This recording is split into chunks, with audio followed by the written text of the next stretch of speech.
ఎంత ట్రై చేసినా చపాతీలు మాత్రం ఉబ్బవు, మెత్తగా రావు. హోటల్లో అయితే మెత్తగా వస్తాయి. ఇంట్లో ఎందుకు రావని తెగ ఆలోచిస్తుంటారు.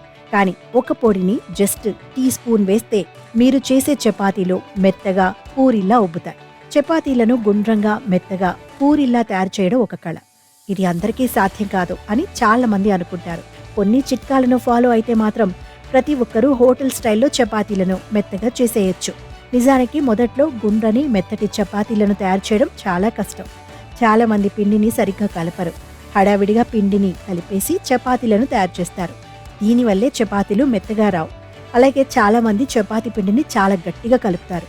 దీనివల్ల కూడా చపాతీలు మెత్తగా రావు. నిజానికి పిండి ఎంత మెత్తగా ఉంటే చపాతీలు అంత మెత్తగా పూరిల్లా ఉబ్బుతాయి. అయితే ఇలాంటి చపాతీల కోసం మన వాళ్ళు పడే కష్టాలు అన్నీ ఇన్ని కావు. ఇప్పుడు ఈ ఇబ్బందులు చిట్కాలతో పని లేకుండా ఏకంగా గోధుమ వంగడంతో గొప్ప మార్పు తెచ్చారు. ఆ వివరాల్లోకి వెడితే రుచికరమైన పాస్తా తయారీకి మన్నిక కలిగిన పూసా గెహూ గౌరవ్ వంగడాన్ని భారత వ్యవసాయ పరిశోధన సంస్థ ఇండో ప్రాంతీయ కేంద్ర సంచాలకుడు ప్రధాన శాస్త్రవేత్త డాక్టర్ జంగ్ బహదూర్ సింగ్ కనుగొన్నారు. ఇటీవలి ప్రధానమంత్రి నరేంద్ర మోదీ విడుదల చేసిన 109 రకాల వంగడాల్లో పూసా గౌరవ్ ఉంది. పూసా గౌరవ్ డురుమ్ జాతి వంగడం.